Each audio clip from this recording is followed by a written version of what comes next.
اب آپ دیکھیں یہ ہمارے ادھر چوک کے اندر وہ بڑا بینر لگ گیا ہے، نثار تیری چہل پہل پہ ہزاروں عیدیں ربیع الاول، سوائے ابلیس کے جہاں میں سبھی تو خوشیاں منا رہے ہیں۔ تو وہ ابلیس کس کو کہہ رہے ہیں؟ جو ان کے طریقے پہ نہیں منا رہا۔ ان سے پوچھے یہ آپ کا طریقہ کب شروع ہوا ہے؟ تو وہ اعلیٰ حضرت ہی بتاتے ہیں کہ رسول اللہ کی وفات کے 800 سال بعد نبی علیہ السلام کا تو طریقہ یہ تھا جو صحیح مسلم میں ہے کہ آپ پیر کا روزہ رکھا کرتے تھے۔ پوچھا کہ کیوں رکھتے ہیں؟ فرمایا فیہ ولدت وفیہ انزل علیہ، اس دن میں پیدا ہوا، اس دن مجھ پہ پہلی وحی نازل ہوئی۔ اور یہ پوری دنیا کا راشن اکٹھا کر کے کھا رہے ہوتے ہیں روزے کی بجائے، اور اس کو نام دیا ہوتا ہے انہوں نے عید کا۔ اور پھر جب پوچھے کہتے ہیں عید والے دن تے تہن پتہ روزہ نہیں ہوندا، تے اے تسی منو پہ دس دیو، میں تو تہنوں نبی علیہ السلام دا فرمان دسدا پیا ہاں کہ آپ نے اپنی خوشی جڑی ہے، قرآن کی خوشی اور اپنی پیدائش کی خوشی، فیہ ولدت وفیہ انزل علیہ، اس دن میں پیدا ہوا، اس دن مجھ پہ پہلی وحی نازل ہوئی۔ جشن قرآن اور جشن میلاد تو رسول اللہ نے صلی اللہ علیہ وآلہ وسلم روزہ رکھ کے منایا، اور آپ جو ہے وہ راشن کے ذریعے مناتے ہیں، اور وہ بھی لوگوں سے ہتھیا کے۔ ادھر تو آپ کو آئیڈیا نہیں ہے، پنڈی میں آپ چلے جائیں گاڑی کے آگے کھڑے ہو جاتے ہیں، جب تک آپ کچھ نہ دیں وہ آپ کی گاڑی کو آگے نہیں جانے دیتے۔ یہ نبی علیہ السلام نے اپنے صحابہ کی یہ تربیت کی تھی کہ اس طریقے سے میلاد منانا ہے۔ تو جو 5 سال کوفے میں مولا علی رہے، تو وہ جو 5 سال 12 ربیع الاول کا دن آتا تھا، اس میں جو مولا علی جلسہ کرواتے تھے کوفے کی بڑی جامع مسجد کے اندر، اس میں مہمان خصوصی کون ہوتا تھا؟ یہ آگے سے کہیں گے ہیں یہ کرتا ہے سوال، جی اس طرح ہی ہوئے گا جو تسی اے کر کے ساڈے عشق نو چیلنج کرو گے، پھر اسی تے انج پوچھاں گے کہ مولا علی جو ہے وہ نعت کس سے پڑھواتے تھے کوفے کی جامع مسجد میں، تو آپ کو چہرہ لٹکا کے کہ جی اس زمانے سے کچھ نہیں سی ہوتا۔ تو جو کام اس زمانے میں نہیں ہوتا تھا وہ آپ شروع کر کے اور اس کی بنیاد پہ باقی تمام مکاتب فکر کو گستاخ ڈکلیئر کریں، اور جب جوڈیشری میں بات پیش ہو یعنی ہماری عدالت، تو کہیں کہ نہیں جی ہم تو اس سے مستحب سمجھتے ہیں، اگر کوئی نہیں کرتا ہم اسے کوئی گستاخ نہیں کہتے۔ تو سر پھر آپ یہ شعر جگہ جگہ لکھ کے کیوں لگاتے ہیں؟ نثار تیری چہل پہل پر ہزاروں عیدیں اے ربیع الاول، سوائے ابلیس کے جہاں میں سبھی تو خوشیاں منا رہے ہیں۔ یہ مفتی احمد یار خان نعیمی صاحب جن کا مزار گجرات میں ہے، جنہوں نے جال حق کتاب لکھی ہے، ان کا یہ شعر ہے۔ آپ نے پوری امت کو ابلیس بنا دیا، صحابہ تابعین تبع تابعین کے مبارک دور میں جتنے مسلمان ہیں ان کو ابلیس کہہ دیا، کیونکہ وہ آپ کے طریقے پہ تو میلاد نہیں مناتے تھے، تو وہ تو وہی طریقہ تھا جو صحیح مسلم میں ہے 2750، فیہ ولدت وفیہ انزل علیہ، میں پیر کا روزہ اس لیے رکھتا ہوں کہ اس دن میں پیدا ہوا اور اس دن مجھ پر پہلی وہی نازل ہوئی۔ تو اسی لیے ہم عرض کرتے ہیں کہ مرنے سے پہلے اے مسلمان کر لے اس پہ غور، کتابوں کا خدا اور ہے، بابوں کا خدا اور، کتابوں کا نبی اور ہے، بابوں کا نبی اور، کتابوں کا دین اور ہے، بابوں کا دین اور۔ بابے بھی اسی دین، اسی رب کو، اسی پیغمبر کو مانتے ہیں، لیکن ان کوالٹیز کے ساتھ نہیں جو کتابوں میں رپورٹ ہوئی ہیں، وہ ان کوالٹیز کے ساتھ مانتے ہیں جو ان کے بابوں نے رپورٹ۔ تو میں نے ابن تیمیہ کی انجینئرنگ بہت پہلے کی تھی اس حوالے سے، میں آج اس کو ٹاپک کو اسکپ کرتا ہوں، ہمیں کسی کے کو دھونس نہ لگائے۔ اور بھائی جب ہم قرآن و سنت کی روشنی میں حضرت معاویہ رضی اللہ تعالیٰ عنہ، حضرت عمر بن عاص رضی اللہ تعالیٰ عنہ، حضرت مغیرہ ابن شعبہ رضی اللہ تعالیٰ عنہ سے اختلاف کر سکتے ہیں تو بابت شیعی کوئی نہیں، چاہے وہ بابا ابن تیمیہ ہوں، چاہے بابا اعلیٰ حضرت ہوں، چاہے بابا اشرف علی تھانوی ہوں۔ تو اس کی پھر میں ان کو پھکی دیتا ہوں کہ دیکھیں کہ 10 محرم کا دن ہے، ایک گھر میں مجلس ہو رہی ہے، لوگ چیخو پکار کر رہے ہیں، ماتم کر رہے ہیں، اہل بیت کے مصائب کو یاد کر کے رو رہے ہیں، اور دوسرے گھر کے اندر ٹی وی چلا ہوا ہے، بلکہ اس سے بھی بڑھ کر اعلیٰ حضرت کی کتاب رد الرافضہ رکھی ہوئی ہے جس میں شیعہ کو کافر ڈکلیئر کیا گیا ہے۔ ایک طرف اہل بیت کے غم میں لوگ رو رہے ہیں، یہ شیعہ کا گھر ہے، یہ بریلویوں کا گھر ہے۔ اب بتاؤ کہ عاشق اہل بیت کون ہے؟ تو کہیں گے نہیں، عشق اہل بیت کا یہ تقاضا نہیں ہے کہ اس طرح کی بدعت کی جائے۔ تو سر عشق رسول کا بھی یہ تقاضا نہیں کہ اس طرح کی بدعت کی جائے۔ بھی سورہ یونس کی آیت نمبر 58 کے تحت اللہ کا فضل اور رحمت ملنے پر خوشیاں منانی چاہیے، جبکہ سورہ آل عمران کی آیت 164 اور سورہ الانبیاء کی آیت 107 کے تحت نبی صلی اللہ علیہ وآلہ وسلم کی بعثت اللہ کا احسان عظیم بھی ہے اور رحمت کاملہ بھی ہے۔ بے شک۔ آپ اس دن کی خوشی کیسے مناتے ہیں اور اسی میں میلاد منانے کا طریقہ بھی بتا دیں۔ دیکھیں جی یہ ٹپیکل یعنی یہ وہ ہمارے بریلوی بھائیوں والی تیاری کر کے آئے ہوئے ہیں نا، یہ مشہور آیات پڑھ رہے ہیں۔ یہ سورہ یونس کی آیت ہے، قُلْ بِفَضْلِ اللَّهِ وَبِرَحْمَتِهِ فَبِذَلِكَ فَلْيَفْرَحُوا هُوَ خَيْرٌ مِّمَّا يَجْمَعُونَ۔ اے نبی علیہ السلام فرما دیجئے کہ اللہ کا فضل اور رحمت ملنے پر خوشیاں مناؤ، یہ اس سے بہتر ہے جو تم نے دنیا کا مال جوڑ رکھا ہے۔ یہ کون سی آیت آپ نے بتائی تھی؟ سورہ یونس آیت نمبر 58۔ سورہ یونس جو ہے نا میرے بھائی، اس کی یہ جو آیت نمبر 58 ہے نا، ذرا اس سے پچھلی والی آیت بھی پڑھیں نا کہ یہ کل بفضل اللہ کہا کسے کہا گیا ہے؟ وہ تو آپ پڑھنے نہیں دیتے ہیں، وہ قرآن کو کہا گیا ہے۔ یہ آیت نمبر ہے 57، یا ایھا الناس قد جاءتکم موعظۃ من ربکم وشفاء لما فی الصدور، اے لوگو بے شک اللہ کی طرف سے تمہارے پاس ایک واضح و نصیحت والی کتاب آ گئی، اور ایسی کتاب ہے تمہارے سینوں میں چھپے ہوئی جو بیماریاں ہیں، یعنی شرک کی اور جو غیر اخلاقی چیزیں ہیں، ان بیماریوں کا علاج ہے اس کتاب میں۔ وَهُدًى وَرَحْمَةٌ لِّلْمُؤْمِنِينَ، اور یہ ہدایت ہے اور رحمت ہے اہل ایمان کے لیے۔ قُلْ بِفَضْلِ اللَّهِ وَبِرَحْمَتِهِ فَبِذَلِكَ فَلْيَفْرَحُوا، اے نبی اسلام ان سے فرمائیے کہ یہ جو اللہ کا فضل ہے یعنی قرآن اور رحمت ہے، اس پہ خوشیاں مناؤ۔ یہ تو جشن قرآن کے بارے میں ہے، تو وہ تو کوئی نہیں منا رہا، وہ تو کہتے ہیں قرآن ڈائریکٹ نہ پڑھنا، وہابی ہو جاؤ گے، گمراہ ہو جاؤ گے۔ لیکن دلیل تو اسی سے لیتے ہیں نا، دلیل اس سے لیتے ہیں نا، تو جو اصل چیز ہے پہلے وہ تو لیں نا، تو اس کو بھی اجتہاداً لے لیں، ہمیں کوئی حرج نہیں ہے۔ وہ ٹھیک ہے، آپ نے جو سورہ آل عمران کی آیت نمبر 164 ہے، لقد من اللہ علی المؤمنین اذ بعث فیہم رسولا، بے شک اللہ کا احسان ہے کہ مومنین میں جو ہے وہ ایک رسول کو مبعوث کیا انہی میں سے، جو ان پہ اللہ کی آیات تلاوت کرتے ہیں، ان کا تزکیہ کرتے ہیں، اللہ کا احسان ہے۔ اور جو سورہ انبیاء کی 107، وما ارسلناک الا رحمۃ للعالمین، اور ہم نے آپ کو رحمت بنا کر بھیجا ہے تمام جہان والوں کے لیے، تو آپ رحمت بھی ہیں، اللہ کا احسان بھی ہیں، یہ اجتہاداً ضرور لیں، لیکن اصل چیز جو قرآن میں ڈائریکٹلی آئی تھی وہ قرآن کے بارے میں تھی، قل بفضل اللہ وبرحمتہ فبذلک فلیفرحوا، اور ہمارے نبی علیہ السلام نے دونوں چیزوں کو ایک جگہ جمع کر دیا ہے۔ صحیح مسلم میں حدیث ہے انٹرنیشنل نمبر کے مطابق 2750، آپ پیر کا روزہ رکھتے تھے، پوچھا گیا کیوں رکھتے ہیں ہر منڈے کا روزہ؟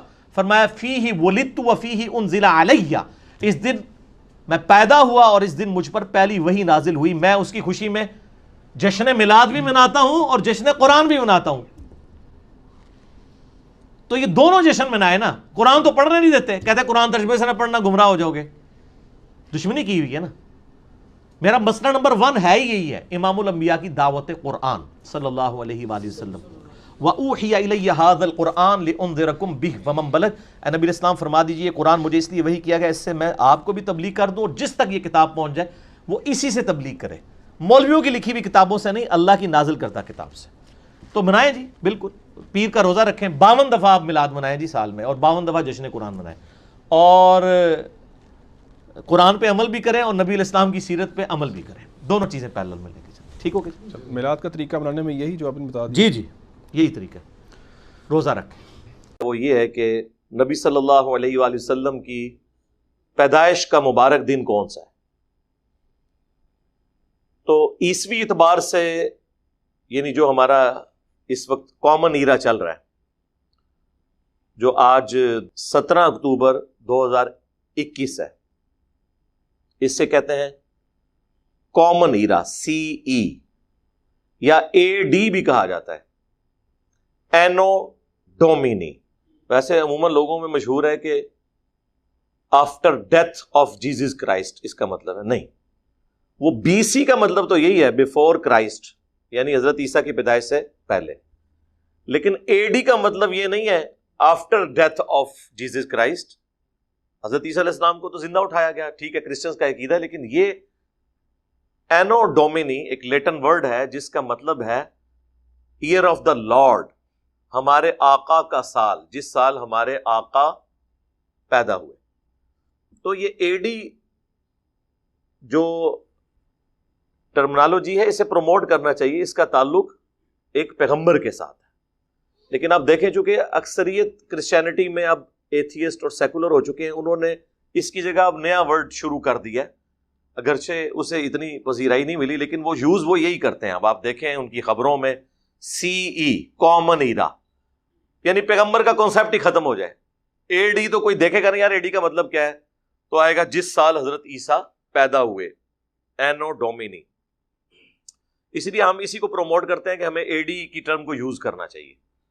تو AD کے اعتبار سے 571 AD اور تاریخ 22 اپریل اللہ کے محبوب صلی اللہ علیہ وآلہ وسلم کی پیدائش کا دن ہے، یعنی حضرت عیسیٰ علیہ السلام کی پیدائش کے 570 سال پورے ہونے کے بعد 571 عیسوی میں آپ صلی اللہ علیہ وآلہ وسلم کی پیدائش ہوئی۔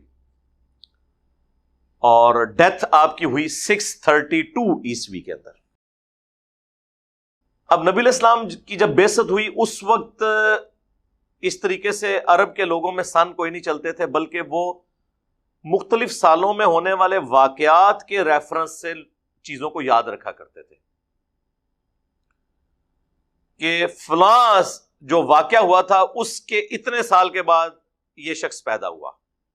جس طرح ہمارے اپنے جہلم میں تو ایک بڑا مشہور واقعہ ہے جو 1992 کا سیلاب آیا تھا، بہت بڑا.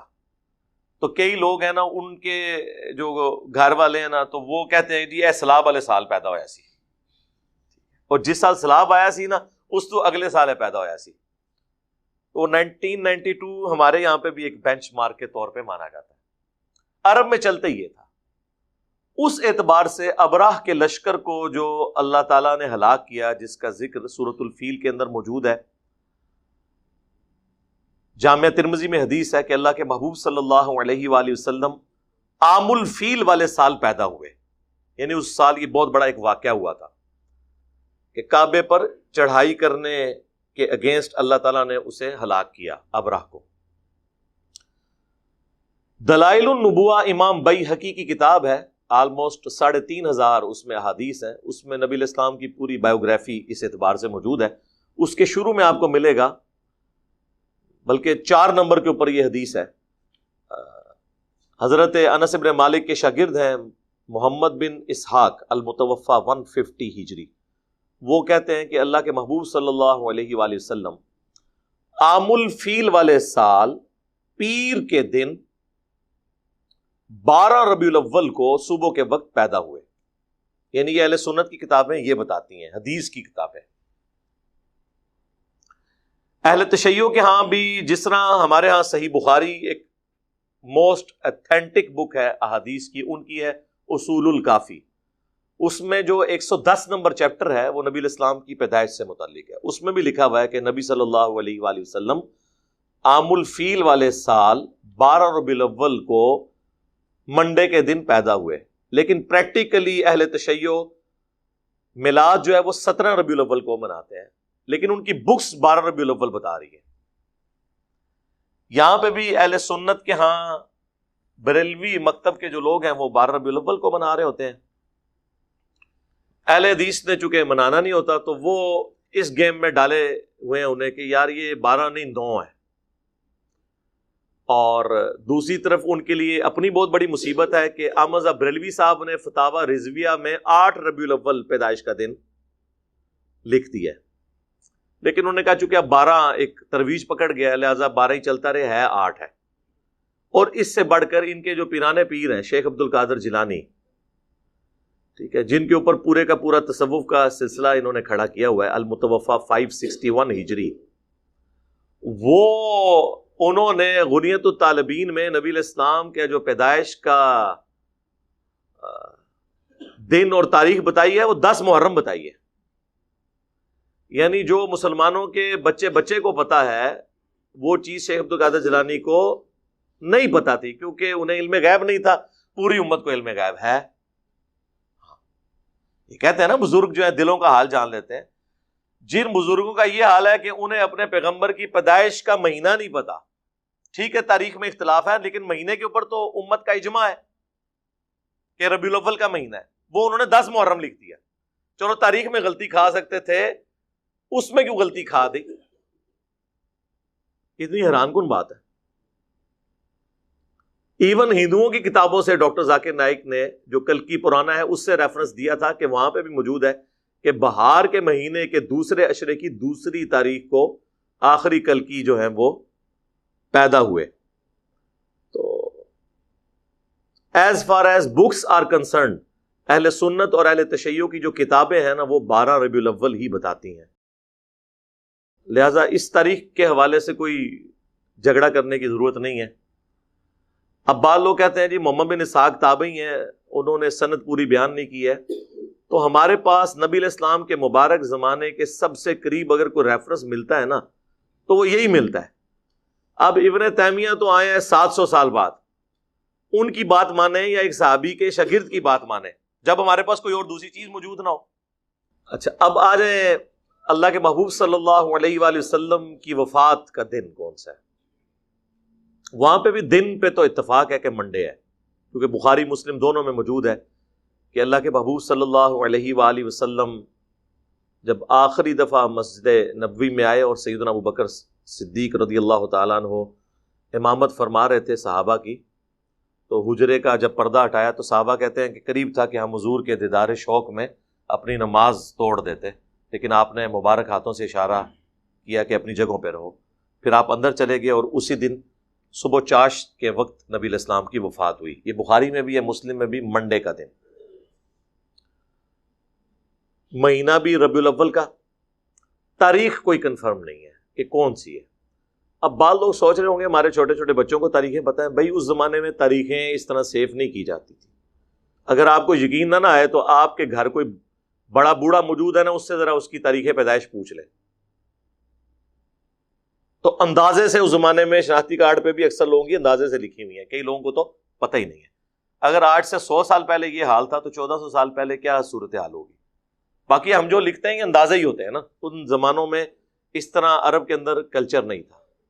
البتہ دنوں کا اعتبار ہوتا تھا کہ منڈے کے دن، جس طرح آپ کو دلائل النبوہ میں ملے گا کہ اللہ کے محبوب صلی اللہ علیہ وآلہ وسلم منڈے کو پیدا ہوئے، منڈے والے دن آپ نے ہجرت فرمائی، منڈے والے دن آپ کی ڈیتھ ہوئی، تو منڈے کے دن کی بڑی اہمیت ہے اس اعتبار سے۔ لیکن تاریخیں اس طرح رپورٹ نہیں ہوئی ہیں۔ البتہ سب کانٹیننٹ میں اہل حدیث حضرات نے اور دیوبند نے مل جل کے بریلویوں کو قابو کرنے کے لیے مشہور کر دیا کہ یہ 12 ربیع الاول نبی علیہ السلام کی وفات کا دن ہے، تاکہ یہ منانا چھوڑ دیں۔ بھئی وہ تو وفات کے دن پہلے ہی عرس کی شکل میں کتنے بزرگوں کے منا رہے ہیں، اس سے تو انہوں نے باز نہیں آنا تھا۔ تو یہ تو انفیئر مینز والی بات ہوئی نا۔ انہوں نے کہا نہیں 9 ہے، انہوں نے کہا ٹھیک ہے آپ 9 کو منا لیں، ہم 12 کو منائیں گے، تو اس طرح تو مسئلہ حل نہیں ہوگا۔ تو اس حوالے سے جب میں خود بریلوی تھا نا، 2001 کی بات ہے، اس زمانے میں نے ایک ریسرچ پیپر لکھا تھا، وہ آج بھی میری ویب سائٹ کے اوپر رکھا ہوا ہے ahlsunnatpak.com پہ، کہ 12 ربیع الاول اللہ کے محبوب صلی اللہ علیہ وآلہ وسلم کا یوم وفات نہیں ہے۔ وہ آج تک رکھا ہے۔ بعض لوگ کہتے ہیں کیوں رکھا ہوا ہے؟ اس لیے کہ بھئی اس تحقیق کے ساتھ ہم آج تک ایگری کرتے ہیں۔ یہ تو نہیں ہے کہ بریلویوں کی ساری باتیں غلط ہیں اور دیوبند کی ساری باتیں غلط ہیں اور اہل حدیث کی ساری باتیں غلط ہیں اور اہل تشیع کی ساری باتیں غلط ہیں۔ اب تو آپ لوگوں کو پتہ چلا ہے کہ شیعہ کی کئی باتیں صحیح نکل آئی ہیں، تو باقی فرقوں کی بھی ٹھیک نکل آتی ہیں۔ تو اس میں نے بخاری مسلم سے ثابت کیا تھا، صحیح بخاری اور صحیح مسلم دونوں میں یہ حدیث موجود ہے جو میں نے بیان کی، نبی علیہ السلام کی وفات کا دن منڈے، مہینہ ہو گیا چلے ربیع الاول، اور سن بھی سب کو پتہ ہے 11 ہجری ہے۔ اور بخاری اور مسلم میں یہ حدیث ہے کہ اللہ کے محبوب صلی اللہ علیہ وآلہ وسلم نے جو زندگی میں ایک حج کیا، وہ حج آپ نے کیا 10 ہجری کے اندر، اور جب آپ نے حج کیا تھا اس دن یوم عرفہ، صحیح بخاری اور مسلم میں آتا ہے کہ وہ جمعے کے دن تھا، یعنی 9 ذوالحجہ یوم عرفہ، میدان عرفات والا۔ وہ نبی علیہ السلام نے جس سال حج کیا 10 ہجری میں، وہ جمعے کے دن آیا تھا۔ تو ذوالحجہ کے بعد اگلا مہینہ کون سا؟ محرم، پھر سفر، اور پھر ربیع الاول، اور ربیع الاول میں آپ کی ڈیتھ ہو گئی۔ اب یہ بیچ میں جو 3 مہینے انوالو ہو رہے ہیں نا، ذوالحجہ، محرم اور سفر، یہ تینوں مہینے آپ 30 کے رکھ لیں، حالانکہ 3 30 کے نہیں ہوتے، تینوں 29 کے رکھ لیں، 2 29 1 30 یا 2 30 1 29، یہ 4 پاسبلٹیز بنتی ہیں۔ کسی بھی صورت ربیع الاول میں جو 12 کی ڈیٹ آ رہی ہے وہ منڈے والے دن نہیں بنتی، جبکہ بخاری مسلم میں ثابت ہے کہ حضور کی ڈیتھ ہوئی ہے منڈے والے دن۔ تو منڈے کے دن 12 ربیع الاول آتی نہیں ہے، چاہے تینوں مہینوں کو کسی بھی اعتبار سے رکھ دیں۔ تو یہ دونوں طرف کانسٹرینٹ موجود ہے۔ 10 ہجری میں 9 ذوالحجہ جمعے کے دن آئی اور ادھر وفات ہوئی منڈے کے دن، تو آپ کیلکولیشن شروع کرتے تو وہ سارے ٹیبل میں نے بنائے، وہ ٹیبل مختلف علماء کے پاس گئے، سب لوگ جو ہے نا سب سے زیادہ تو علمی اپنے آپ کو اہل حدیث سمجھتے ہیں، وہ بھی فیل ہوئے. حتیٰ کہ شیخ زبیر لذیذ صاحب سے جب میری بعد میں ملاقات ہوئی، میں نے کہا شیخ صاحب اس زمانے کا ایک ریسرچ پیپر آپ کو بھی اہل حدیثوں نے بھجوایا تھا، تو آپ نے جواب کیوں نہیں دیا؟ کہتے ہیں جواب کہاں سے دیتا، صحیح لکھا ہوا تھا. تو خاموش رہنے میں ہی عافیت تھی. اور پھر انہوں نے اس کا پریکٹیکل ثبوت دیا. آپ دیکھیں جو درود شریف پہ جو کتاب ہے نا، فضل الصلاۃ علی النبی، جو پہلے 300 سال میں کتاب لکھی گئی قاضی اسماعیل رحمہ اللہ نے، 107 احادیث اور آثار ہیں درود شریف پہ. اس کے جو آخر میں جا کے نا نبی الاسلام کی بایوگرافی نا مختصر لکھی ہے شیخ زبیر صاحب نے، کہ آپ فلاں سن میں پیدا ہوئے، فلاں ہجری میں جو ہے وہ بدر ہوئی، اس میں احد ہوئی، آپ کی زندگی کے جو بڑے بڑے واقعات. اینڈ پہ جا کے انہوں نے لکھا کہ آپ کی وفات سوموار کے دن ربیع الاول میں ہوئی. تاریخ نہیں لکھی، ورنہ تو لکھ دیتے نا اہل حدیثوں کو خوش کرنے کے لیے 12 ربیع الاول. نہیں لکھا. ایون جو سیرت الرسول والی کتاب ہے محمد بن عبد الوہاب صاحب کے بیٹے کی، عبداللہ کی، وہ آپ کو یہاں سے باہر سے مل بھی جائے گی، ہم نے پی ڈی ایف بھی اس کا رکھا ہوا ہے. اس میں بھی آپ دیکھیں تو انہوں نے محمد بن اسحاق کا وہ قول نقل کیا ہوا ہے. امام المغازی ہیں. سیرت ابن اسحاق دنیا میں پہلی سیرت کی باقاعدہ کتاب ہے، اور یہ امام ابن اسحاق جو تھے المتوفا 150 ہجری، جو انس ابن مالک کے شاگرد ہیں، ان سے بڑا ان کے زمانے میں جیوز اور کرسچن میں بھی کوئی تاریخ کا، ہسٹری کا اسکالر نہیں تھا. سیرت ابن اسحاق مشہور ہے، اردو میں آ چکی ہے. اسی کی تلخیص کی تھی 100 سال بعد آلموسٹ امام ابن ہشام المتوفا 232 ہجری نے، سیرت ابن ہشام.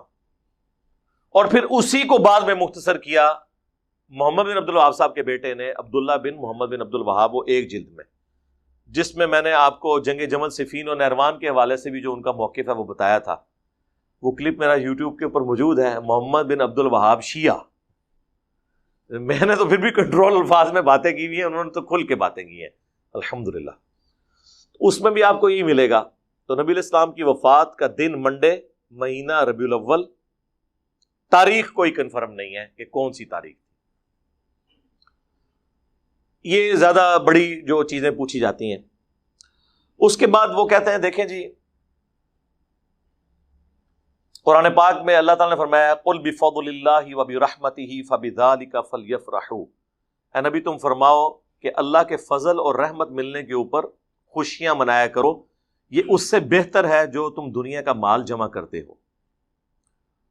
تو وہ کہتے ہیں اس کے تحت نبی الاسلام کی پیدائش کے اوپر ہمیں خوشی منانی چاہیے، کیونکہ اللہ تعالیٰ نے سورہ آل عمران میں فرمایا ہے لقد من اللہ علی المؤمنین اذ بعث فیہم رسولا. بے شک اللہ کا احسان ہے مومنین پر کہ انہی میں سے ایک رسول کو مبعوث کیا جو اللہ کی آیات ان پر تلاوت کرتے ہیں، ان کا تزکیہ کرتے ہیں اور انہیں کتاب و حکمت کی تعلیم دیتے ہیں، اور اس سے پہلے یہ کھلی گمراہی میں تھے.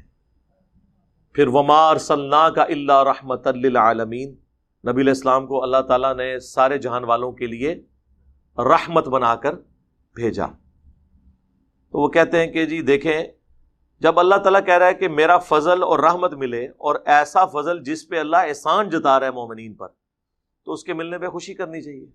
بالکل ٹھیک ہے. لیکن اگر یہ آپ آیت کا کانٹیکسٹ پڑھیں تو یہ اسپیسیفکلی قرآن کے بارے میں ہے، اسے آپ ایکسٹراپولیٹ کر سکتے ہیں نبی علیہ السلام کی ذات کے بارے میں بھی. لیکن اس کا سٹارٹ یوں ہوتا ہے قد جاءتکم موعظۃ من ربکم، بے شک تمہارے پاس تمہارے رب کی طرف سے ایک واضح و نصیحت والی چیز آ گئی، اور ہدایت اور رحمت مومنین کے لیے، یعنی قرآن. اور پھر آتا ہے قل بفضل اللہ وبرحمتہ، یعنی قرآن کے ملنے پر خوشیاں مناؤ. تو جشن قرآن تو کوئی نہیں ہوتا. آج تک آپ نے سنا ہے جشن قرآن سال کے بعد منایا جاتا ہو؟ ہاں، جشن قرآن کی بجائے یہ کہا جاتا ہے قرآن حدیث ڈائریکٹ نہیں پڑھنا، گمراہ ہو جاؤ گے. یہ جشن ہو رہا ہوتا ہے. تو جشن قرآن بھی منائے، جشن میلاد بھی منائے، لیکن اس طریقے پر جو اللہ کے محبوب صلی اللہ علیہ وآلہ وسلم نے تعلیم فرمایا، جو صحیح مسلم میں حدیث ہے 2750، جو مشکات میں بھی موجود ہے نفلی روزوں والے چیپٹر کے اندر. اللہ کے محبوب صلی اللہ علیہ وآلہ وسلم ہر منڈے کا روزہ رکھا کرتے تھے پیر کے دن. تو صحابہ کرام علیہم رضوان نے پوچھا کہ اے اللہ کے نبی علیہ السلام آپ یہ روزہ کیوں رکھتے ہیں؟ تو آپ نے فرمایا فیہ ولدت و فیہ انزل علی، اس دن میں پیدا ہوا اور اس دن مجھ پر پہلی دفعہ وحی نازل ہوئی. یعنی وحی کا نزول بھی منڈے کو ہوا. یعنی منڈے کا دن اللہ کے محبوب صلی اللہ علیہ وآلہ وسلم کی مبارک زندگی میں بڑا اہم ہے. پیدائش منڈے، ہجرت منڈے، وفات منڈے اور نزول قرآن منڈے. اور آپ جشن قرآن اور جشن میلاد سال کے بعد نہیں سر، ہر ویک منایا کرتے تھے منڈے کا روزہ رکھ کے. ایک اور حدیث بھی ہے صحیح مسلم کی کہ نبی علیہ السلام ہر منڈے اور جمعرات کو روزہ رکھتے تھے اور فرمایا کہ ان 2 دنوں میں اللہ کے حضور نامہ اعمال پیش ہوتے ہیں. میری خواہش ہے کہ میرا نامہ اعمال جب اللہ کے حضور پیش ہو تو میں روزے کی حالت سے ہوں. وہ الگ سے حدیث ہے اور یہ منڈے کے حوالے سے الگ سے حدیث موجود ہے. تو جشن میلاد منانے کا طریقہ بتا دیا. بعض لوگ کہتے ہیں جی ہم اس پر قیاس کرتے ہوئے 12 ربیع الاول کا روزہ رکھ لیں، جس طرح ہمارے یہ دعوت اسلامی والے جن کی پہلے سبز پگڑی تھی اور اب سفید ہو گئی ہے، تو یہ لوگ 12 ربیع الاول کو روزہ رکھتے ہیں باقاعدہ طور پہ نا، اور قیاس کرتے ہیں. اب یہ قیاس بڑی دور کا ہے، ہم فتویٰ کو نہیں لگاتے، لیکن کم از کم باقیوں سے یہ بہتر ہے. باقی جو ایکٹیویٹیز پرفارم کر رہے ہیں نا، یہ آپ کو جو ڈول ڈمکے نظر آتے ہیں، عجیب و غریب قسم کی حرکات کرتے ہوئے لوگ، وہ دعوت اسلامی کے لوگ نہیں ہوتے. ایٹ لیسٹ ان کے اندر اتنا ہے کہ انہوں نے ایک خاص لمٹ کو کراس نہیں کرنا. تو وہ ایون آپ دیکھیں اتنی گرمیوں میں بھی ربیع الاول آیا ہوتا ہے، کئی بیچارے بے ہوش بھی ہو جاتے ہیں، روزہ رکھا ہوتا ہے انہوں نے، جلوس میں بھی وہ جا رہے ہوتے ہیں. باقی یہ ماڈل بنانا، ماڈلز کے آگے کھڑے ہو کے دعائیں کرنا، پھر ان ماڈلز کو دیکھنے کے لیے مرد و عورت کا اختلاط ہونا، اس کو تو خود بریلوی مکتب کے لوگ بڑے علماء ناپسند کرتے ہیں. الیاس قادری صاحب تو بہت زیادہ مخالفت اس کی کرتے ہیں، لیکن چونکہ اب یہ کلچر ہے، بن چکا ہے، اب اس کے اوپر آپ کوئی قدغن لگانا بڑا مشکل کام ہے. تو وہ 12 ربیع الاول کا روزہ رکھتے ہیں، ان کو بھی میں کہتا ہوں بجائے 12 ربیع الاول کا روزہ رکھنے کے آپ منڈے کا روزہ رکھیں. آج 10 ربیع الاول ہے، کل 11 ربیع الاول منڈے کے دن آ رہی ہے، تو آپ منڈے کا روزہ رکھیں. چلیں اگر ہر مہینے نہیں رکھ سکتے، ہر ویک نہیں رکھ سکتے، سال میں ایک دفعہ رکھ لیں، تو اس سنت پہ عمل کر لیں. اکثر لوگ کہتے ہیں جی اب ہم کیا کریں، پھر کس طریقے سے میلاد منائیں؟ تو ایسے میلاد منائیں. تو یہ سنت طریقہ ہو گیا. اب رہ گیا مروجہ جو طریقہ ہے، جلوس، جھنڈیاں، لائٹنگ، اور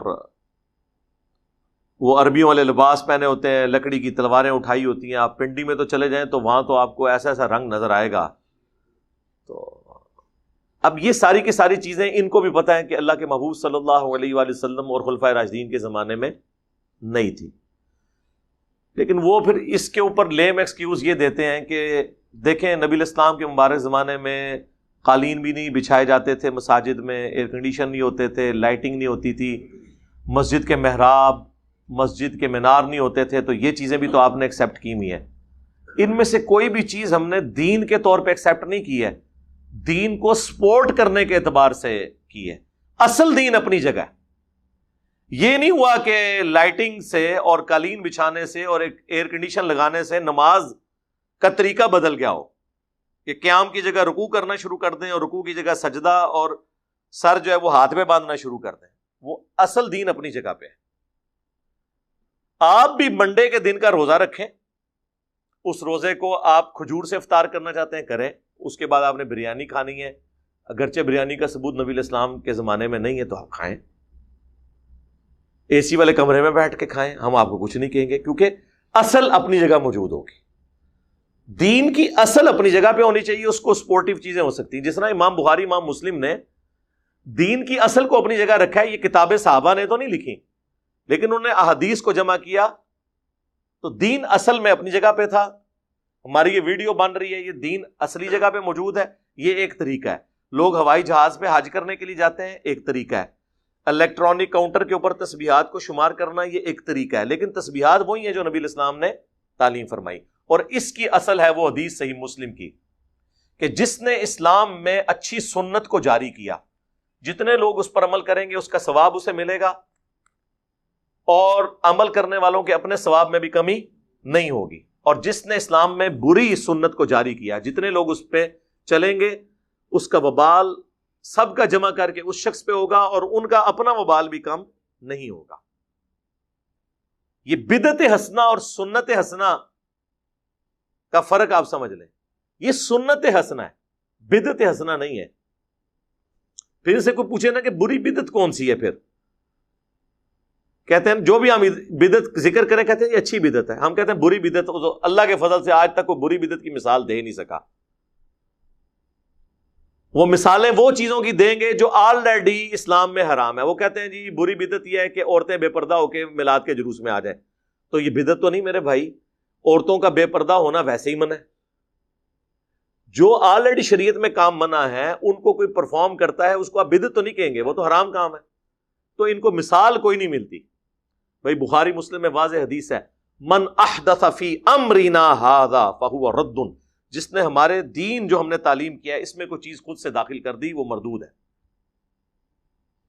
پھر اکثر آپ کو کہیں گے منع کدھر ہے؟ جی منع ہے, صحیح مسلم میں 2005 نمبر حدیث ہے. اللہ کے محبوب صلی اللہ علیہ وآلہ وسلم جب بھی تقریر کرتے آپ کی آنکھیں سرخ ہو جاتی, آواز بلند ہو جاتی, غصے میں اضافہ ہو جاتا جیسے کوئی جرنیل اپنی فوج کو تیار کر رہا ہو. یعنی جس سٹائل میں گفتگو کرتا ہوں, کہتے ہیں غامدی صاحب کی طرح بولا کریں, تو وہ غامدی صاحب کی سنت ہے. میں تو اس شخص کی سنت پہ چلتا ہوں جس کی قبر مدینے میں ہے. مسلم شریف ہے سر, مولانا شریف نہیں. آنکھیں سرخ ہو جاتی, آواز بلند ہو جاتی, غصے میں اضافہ ہو جاتا, گویا کہ ایک جرنیل اپنی فوج کو تیار کر رہا ہو. تو مڑ مڑ کرنے سے دنیا میں چینج نہیں آئی ہے. مڑ مڑ تے 1200 سال تو لوگ کر رہے سن. ایک انجینئر کیا آیا ہے, ساری تبدیلی آئی ہے. اس کی وجہ یہ ہے کہ یہ سنت سٹائل ہے اس طریقے سے گفتگو کرنا. ٹھیک ہو گیا؟ تو اس میں نبی علیہ السلام فرماتے اما بعد فإن خیر الحدیث کتاب اللہ وخیر الہدی ہدی محمد صلی اللہ علیہ وآلہ وسلم وشر الامور محدثاتها وکل محدثۃ بدعہ وکل بدعۃ ضلالہ وکل ضلالۃ فی النار. آگاہ ہو جاؤ سب سے بہترین کلام اللہ کی کتاب ہے, سب سے ہدایت یافتہ راستہ محمد صلی اللہ علیہ وآلہ وسلم کا ہے. بدترین کام وہ ہیں جو دین کے اندر نئے داخل کر دیے جاتے ہیں. وہ تمام کام بدعتیں ہیں, تمام بدعتیں گمراہیاں ہیں, اور تمام گمراہیاں جہنم میں لے جانے والی. کچھ الفاظ سنن نسائی میں اور جامع ترمذی میں, مین سٹرکچر اس کی صحیح مسلم میں. منع کی طرح جی منع ہے کہ جو آپ کام خود داخل کریں گے منع ہے.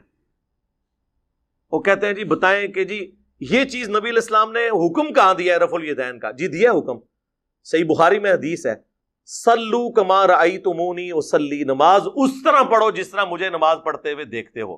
اور اس حدیث کے راوی ہیں مالک بن حویرث, اور وہ خود حدیث میں بخاری اور مسلم میں رفع الیدین کے ساتھ طریقہ سکھا رہے ہیں. اب مجھے بتائیں, جب جنرل بات ہو رہی ہے, صحیح مسلم میں حدیث ہے اللہ تعالیٰ نے مجھے جوامع کلمات کے ساتھ مبعوث کیا ہے. اب آپ نے ایک ایک چیز تو نہیں کہنی کہ میں حکم دیتا ہوں یہ کرو, پھر میں حکم دیتا ہوں یہ کرو. آپ نے جنرل کہہ دیا جس طرح میں نماز پڑھتا ہوں اس طرح نماز پڑھو, اور جو صحابی یہ روایت کر رہا ہے وہ نماز پڑھنے کا طریقہ بتا رہا ہے, تو ہر چیز وہ فنکشن سب کے اوپر اپلائی ہو گیا. یہاں پہ بھی جب آپ نے فرمایا کہ جو کام بھی دین میں داخل کیا گیا وہ بدعت ہوگی, تو سنت حسنہ وہ جائز ہے. میں نے بتایا صحیح بخاری بدعت حسنہ نہیں سنت حسنہ, اور اس کی اصل وہ صحیح مسلم کی حدیث کہ جس نے اسلام میں اچھی سنت کو جاری کیا. وہ پوری حدیث نہیں پڑھتے, اس میں ہے کہ نبی علیہ السلام کے پاس کچھ غریب اصحاب آئے, ان کی غربت دیکھ کے نبی علیہ السلام کے چہرے پر ناگواری کے آثار آئے, آپ بڑے غمگین ہوئے. آپ نے مسجد میں ممبر لگوا کر خطبہ دیا, اور پھر آپ علیہ السلام نے انفاق فی سبیل اللہ سے متعلق آیات تلاوت کی, اور پھر کہا کہ اپنے آپ کو بچا لو جہنم کی آگ سے, خواہ ایک کھجور ہی صدقہ کرو. اور اس ترغیب دلانے پر لوگ اپنے اپنے گھروں کو گئے. ایک انصاری گھر گئے, انہوں نے ایک بہت بڑے بورے کے اندر, بزرگوں کی کتابیں نہیں, اپنے گھر کا سامان اس میں جمع کیا. اور وہ صحابہ کہتے ہیں بڑی مشکل سے وہ گھسٹتے ہوئے مسجد میں آ کے, اس مسجد کے سین میں جب انہوں نے بورا رکھا نا, باقی لوگ اتنے امپریس ہوئے کہ یار یہ تو بندہ ایک بالکل لوور مڈل کلاس کا بندہ اور اتنا سامان اٹھا کے لے آیا. تو سب کو ہمت ہوئی, سب اپنے گھروں میں گئے, حتیٰ کہ صحیح مسلم کے الفاظ ہے نبی علیہ السلام کا مبارک چہرہ جو ہے وہ سونے کی طرح اور سورج کی طرح چمکنا شروع ہو گیا خوشی سے, جو تھوڑی دیر پہلے اتنی ناگواری تھی کہ یار یہ لوگ اتنا انفاق کر رہے ہیں. وہاں پھر آپ نے فرمایا جس نے اسلام میں اچھا طریقہ جاری کیا, یعنی کس نے؟ اس انصاری صحابی نے جو بارش کا پہلا قطرہ بنا. لہذا امام مالک بارش کا پہلا قطرہ بنے کہ انہوں نے الموطا امام مالک ایک باقاعدہ حدیث کی کتاب لکھی. شاہ ولی اللہ دہلوی بارش کا پہلا قطرہ بنے کہ انہوں نے قرآن کو ٹرانسلیٹ کیا فارسی زبان کے اندر. تو اس طریقے سے جو بھی اپنے اپنے زمانے میں یہ کام کرتا ہے اس کے لیے وہ اجر ہے. تو یہ دو چیزوں کو مکس کر دیتے ہیں. بدعت حسنہ اور چیز ہے, سنت حسنہ اور چیز ہے. تو بدعت حسنہ کوئی چیز نہیں ہوتی ہے, بدعت ہی ہوتی ہے.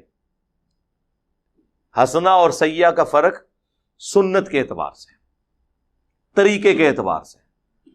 تو یہ بھی اکثر لوگ چونکہ پوچھ رہے ہوتے ہیں اس لیے میں نے اس کو ساتھ بریف کر دیا. تو وہ بعض اوقات دو پھر مثال دیتے ہیں, جی آپ اقبال ڈے بناتے ہیں, قائد اعظم ڈے مناتے ہیں, اپنے بچوں کے برتھ ڈے مناتے ہیں, تو نبی کا برتھ ڈے مناتے ہوئے آپ کو تکلیف ہوتی ہے. نہیں جناب, ایسا نہیں ہے. رسول اللہ صلی اللہ علیہ وآلہ وسلم چونکہ ایک ریلیجس پرسنالٹی ہیں, آپ کے ساتھ کوئی ایسا عقیدہ منسوب نہیں کیا جائے گا جو آپ کی اجازت کے بغیر ہو رہا ہوگا, کیونکہ وہ پھر وہ دین بن جائے گا. ڈاکٹر اقبال یا محمد علی جناح یا اور پرسنالٹیز, ان کو ہم اپنے پولیٹیکل لیڈرز کے طور پر لے رہے ہوتے ہیں, مذہبی پیشوا کے طور پہ تو نہیں لے رہے ہوتے. تو نبی الاسلام کی پرسنالٹی تو ایک سینسٹیو ایشو ہے نا, کہ ہم ان کے ساتھ کوئی چیز ریلیٹ کریں. اور پھر اگر آپ علیہ السلام کے ساتھ کوئی چیز ایسی ریلیٹ کر رہی ہے تو سب سے زیادہ سمجھدار اور عاشقان رسول کون ہے؟ صحابہ اور اہل بیت, اور ان میں بھی سب سے بڑھ کر خلفائے راشدین, جن کے بارے میں جامعہ ترمذی میں سنن ابی داؤد میں حدیث موجود ہے, میرے بعد تم دین میں نئی نئی بدعتیں دیکھو گے, ان سے بچنا. علیکم بسنتی و سنت الخلفاء الراشدین المہدیین, تم پر میری سنت اور میرے خلفائے راشدین ہدایت یافتہ کی سنت لازم ہے. تو ہم معصومانہ سوال جب ان سے کرتے ہیں کہ بتائیں کہ جب مولا علی کوفہ شفٹ ہو گئے, دارالخلافہ انہوں نے کوفہ شفٹ کر دیا, اور مولا علی وہ ہیں کہ جو 3 خلفاء کے ساتھ نائب کی حیثیت سے رہے اور چوتھے نمبر پہ خود خلیفہ بنے, کوئی حدیث کوئی چھپی رہ گئی تھی تو ان تک تو پہنچ گئی. تو جو 5 سال کوفے میں مولا علی رہے, تو وہ جو 5 سال 12 ربیع الاول کا دن آتا تھا, اس میں جو مولا علی جلسہ کرواتے تھے کوفے کی بڑی جامع مسجد کے اندر, اس میں مہمان خصوصی کون ہوتا تھا؟ یہ آگے سے کہیں گے ایک کرتا ہے سوال, جی اس طرح ہی ہوئے گا جو تسی کر کے ساڈے عشق نو چیلنج کرو گے, پھر اسی تے انج ہی پوچھاں گے کہ مولا علی جو ہیں وہ نعت کس سے پڑھواتے تھے کوفے کی جامع مسجد میں, تو آپ کو چہرہ لٹکا کے کہ جی اس زمانے سے کچھ نہیں سی ہوتا. تو جو کام اس زمانے میں نہیں ہوتا تھا وہ آپ شروع کر کے اور اس کی بنیاد پہ باقی تمام مکاتب فکر کو گستاخ ڈکلیئر کریں, اور جب جوڈیشری میں بات پیش ہو یعنی ہماری عدالت میں, تو کہیں کہ نہیں جی ہم تو اس سے مستحب سمجھتے ہیں, اگر کوئی نہیں کرتا ہم اسے کوئی گستاخ نہیں کہتے. تو سر پھر آپ یہ شعر جگہ جگہ لکھ کے کیوں لگاتے ہیں؟ نثار تیری چہل پہل پر ہزاروں عیدیں اے ربیع الاول, سوائے ابلیس کے جہاں میں سبھی تو خوشیاں منا رہے ہیں. یہ مفتی احمد یار خان نعیمی صاحب, جن کا مزار گجرات میں ہے, جنہوں نے جال حق کتاب لکھی ہے, ان کا یہ شعر ہے. آپ نے پوری امت کو ابلیس بنا دیا. صحابہ تابعین تبع تابعین کے مبارک دور میں جتنے مسلمان ہیں ان کو ابلیس کہہ دیا, کیونکہ وہ آپ کے طریقے پہ تو میلاد نہیں مناتے تھے. تو وہ تو وہی طریقہ تھا جو صحیح مسلم میں ہے 2750, فیہ ولدت وفیہ انزل علیہ, میں پیر کا روزہ اس لیے رکھتا ہوں کہ اس دن میں پیدا ہوا اور اس دن مجھ پر پہلی وہی نازل ہوئی. تو بتائیں پھر مولا علی نے کس طریقے سے میلاد منایا ہے؟ پھر آپ کو یہ ڈھیلا سا منہ بنا کے بتائیں گے کہ جی ہاں جی وہ اعلیٰ حضرت نے بھی فتاوی رضویہ میں لکھا ہے, ہمارے بزرگ بھی بتاتے ہیں کہ ایک ایوبی بادشاہ تھے, اہل سنت تھے. یہ اہل حدیث جو کہتے ہیں نا شیعہ نے شروع کروایا, شیعہ نے نہیں شروع کیا. آپ گوگل میں بھی جا کے لکھیں تو پوری ہسٹری اس کی آ جائے گی آپ کو, ویکیپیڈیا کے اندر. یہ ایک سنی بادشاہ تھے, الملک المظفر. ایوبی سلطنت جو چلی تھی نا, اب تو ارطغرل ڈرامے میں آپ کو پتہ چل گیا ہوگا ایوبی اور عثمانی وہ والے فرق وہ بھی اس میں بتا رہے ہیں. ایوبی سلطنت کے یہ ایک تھے بادشاہ, 630 ہجری میں فوت ہوئے ہیں, اور عیسوی اعتبار سے 1033 عیسوی, آج چل رہا ہے یہ 2021, تو آلموسٹ آپ سمجھ لیں 1000 سال پہلے کی بات ہے. تو انہوں نے 604 ہجری کے اندر پہلی دفعہ ان کو کسی نے, ظاہر ہے جی جب آپ کو کرنے کو کوئی کام نہ ہو تو پھر کوئی نہ کچھ چیز سوچتی ہے, تو انہوں نے 12 ربیع الاول کے دن علماء کو جمع کیا اور محفل نعت اور وہ جو صوفیاء کا وہ طریقہ ارطغرل ڈرامے میں آپ دیکھ رہے ہیں, وہ ناچ کود کے جو وہ ذکر کرتے ہیں وہ, اور جناب کھانے اور پکوان بڑے پکوا کے تو علماء کا اکرام مسلم کیا. تو ظاہر اب علماء نے کہا کہ لو جی سال بعد یہ بھی روٹی ہماری کھل گئی. تو ان میں سے ایک مولوی نے ایک کتاب لکھ دی میلاد کے ثبوت پہ. یعنی کام وہ اس زمانے میں شروع ہوا اور اس میں ثبوت پہ آ گئی. اچھا اب وہ شروع ہو گیا. ظاہر ہے اس زمانے میں تو نیا کام تھا, لوگ مخالفت کرتے تھے, لیکن آج تو 1000 سال پرانا ہو چکا ہے. تو یہ کہتے ہیں پرانے بزرگوں کو انجینئر برا کہتا ہے. میں پرانوں کو نہیں برا کہتا, میں درمیانوں کو کہتا ہوں. آج سے 1000 سال پہلے پرانا کیسے ہو گیا؟ 1000 سال بعد تو میں بھی پرانا ہو جاؤں گا. درمیانے ہیں. پرانے وہ ہیں جو صحابہ تابعین تبع تابعین اہل بیت, وہ پہلے 300 سال جو بخاری مسلم میں حدیث ہے سب سے بہتر زمانہ میرا, پھر صحابہ کا, پھر تابعین کا, پھر تبع تابعین کا. اس کے بعد جھوٹے لوگ پیدا ہوں گے جو جھوٹی گواہیاں دیں گے, امانت میں خیانت کریں گے اور موٹاپے کو پسند کریں گے. کپڑے ان کے سنت کے مطابق ہوں گے, پیٹ منافقین والا ہوگا. جی سورہ محمد میں آیا یہ ایسے کھاتے ہیں جس طرح جانور کھاتے ہیں, اور سورۃ المنافقون میں آیا نبی ان کے جسموں کو دیکھو تمہیں تعجب میں ڈال دے. یقین کریں واقعی میں ان کو صوفوں میں بیٹھے ہوئے دیکھتا ہوں نا, آدھا پیٹ اس طرف لٹکا ہوا ہے, آدھا اس طرف, اتنے بڑے فل سائز, اس میں بڑی مشکل سے سفید کپڑوں میں ان کے موٹے پیٹ چھپ جاتے ہیں.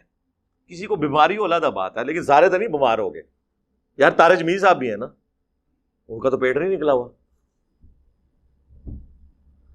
تو یہ کیا ہوا کہ جو بھی عالم بنتا ہے تو بیمار ہو جاتا ہے پیٹ کے اعتبار سے, کھاتے ہی بہت ہے زیادہ تر. تو وہ روٹی روزی ان کی کھل گئی, اور وہ پھر سلسلہ ایسا شروع ہوا.